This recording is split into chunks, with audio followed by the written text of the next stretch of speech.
Hojjechi dhonqaayitni qabadde dhufee jira. Injiitiin kunis Yifiruu kan jedhamu namoota hedduu kan hojjechaa ture. Dhonqodhaa hojjechaa kan turedha. Innis tajaajila inni kennaa ture qabeenyaaf, daldaltootaaf, hattuudhaaf, Mustafaa Qiriifaa hojjechaa akka ture ni dubbatama. Innis dhonqaan Itoophiyaa kun Yifiruu kan jedhamu magaalaa Bishooftuu keessatti kan hojjechaa turedha. Guyyaatti namoota 200 ol akka hojjetu dubbatee jiraatti bana kana. Hordoftoota Pre-AZ channel subscribe share gochuu akka hin daganne odeeffannoo dhugaa kan ta'e kan siniif qabatee dhufe Pre-AZ share like gochuun akka hin daganne namoota hedduudhaaf akka gootan sin jira.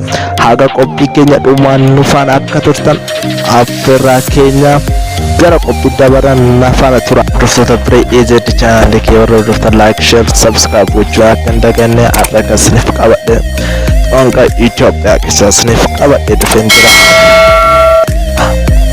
Dhonqaan kun dubartii qabeenya qabduu fi ormi isaanii nama jabaa kan ta'an aga 60 ol kan ta'an jaalala daa'imarraa akka qabaman taasisuudhaan akka hojjechaa ture beekama. Akkasumas hojiin inni hojjetu tajaajila inni biraan kennu daldaltootaaf gabaan akka seenuu fi hattuudhaaf akka hojjetamuuf Mustafaa Qiriifaa hojjechaa ture. Maqachi nama dhonqaa'ii jedhamu Yifiruu kan jedhamu magaalaa Bishooftuu keessa kan jiraatudha. Yeroo ammaa kana miidiyaa gubbaarratti wantoota baay'ee dubbachaa jira. Seenaa inni hojjete keessaa tokko isaatiin hundaayyuu haga qophii keenyaa dhumaatti akka nu faana turtan nu dhaggeeffadha. Akkuma beektan Pre-AZ like subscribe share gochuudhaan akka hin daganne isinin jecha. Garuu dhonqaa'ii Itoophiyaa Yifiruutti deemna.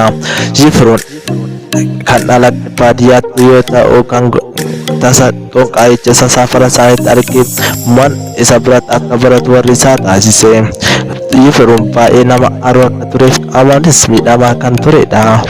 Yifiruun bakka itti hojjetutti naannoo Bishooftuu magaalaa Bishooftuu keessatti Gaashii jedhamee kan beekamudha. Kan nama ajaa'ibu keessaa immoo namoonni hedduu bifa isaa akka hin beekne dubbatamee jira. Guyyaa guyyaan tajaajiloota inni kennu namoota 200 fi sanii ol akka ta'e dubbatee jira. Yifiruun miidiyaa irratti torban kana kan ba'e akka dubbatetti ani kan soqu birriidha isaanis kan dhufan birriidha jedha. Guyyaa tokko sirrii baraaf hin beeku akka jedhe dubbatu. Yifiruun kan na cinqe yeroo baay'ee akka inni dubbatetti namoota Mustafaa Qiriifaa hojjetanitti baay'ee tokkoon gadda jedhee jira. Dubartiin takka osoo nama tokko hin jaalatin fedha isheetti dhala akka nama san jaalatu godhee akka hojjetamu ajaa'iba jedhee dubbatee jira. Yifiruun nama qaama miidhamaa ta'e fiigee akka nama hin qabne jechuudha ni danda'ama. Yifiruun gara tokkoon qaamni isaa afur sheexanaa irra bulee akka hojjetu dubbatee jira. Yifiruun akka inni dubbatetti akka macaafa isaatitti ilaalee dubbatetti dhonqaa'iin kun namoonni hedduu daldaltoonni hedduu harka namoota 10 keessaa harki 3 bichaa yoo natsaa ta'e malee kuuwwan haaluma na bira dhufanii akka hojjetaniif hojii kanaan akka daldalan dubbata. Tokko salaabii akka hojjetudha. As bichaa miti haga Tirgaay naannoo baatti dhufanii haga Beenishaangul Gumuz hedduu Itoophiyaa keessaa isa bira akka dhufanii hojjechiisan ni hima. Inni saamman dubartoonni lamaan seenaa akka inni dubbate mucaan tokko yeroo ammaa keessatti isa bira dhufee ture.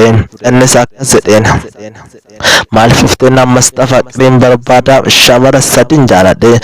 Ani dubartoonni guguddoon ammoo haadha xiyya akkanaaf ta'an jedhee dubbatee jira. Isaaniif sababoon inni barbaadeef qabeenya isaanii akka fudhatuuf ishii tan ammoo kan waan qabne tan ammoo jaalalaan akka qabee haadha manaa ishee godhachuu barbaade ni dubbate. Yifiruun hordoftoota Pre-AZ like subscribe share gochuun akka hin daganne chaanaaliin kennu odeeffannoo haarawaa yeroo hundaa qabate iskasni dhiyaatu odeeffannoo dhugaa qabatee dhufee jira. tajaajiltoonni Yifiruun kennaa ture. Innis akkuma isinii jalqaba hawaariisoo kan jedhamu haala seexana wajjin hawaarisiisee kan hojjechuu tureyyuu. Innis tasa hirriba koo dhabuudhaanis abjuun koo na badaa cinqamaan ture jedha. Waggoota 10 dura immoo hirriba nagaan rafaa ture. Nama waan tokkos akka hin taane dubbatee jira. Namoota inni hojjeteefis ammoo dafee gibira gabbaruun akka qaban ni hima. Gibirris dhiigaan akka ta'e dubbatee jira Yifiruun miidiyaa irratti. Sinis hordoftoota keenya akka na faana turtan sinin jedha. Kan hiikee gara afaan Oromootti Prii-EZ YouTube irraa kan siniif gadhiifamaa jirudha. Yifiruun amma hojiin isaa gara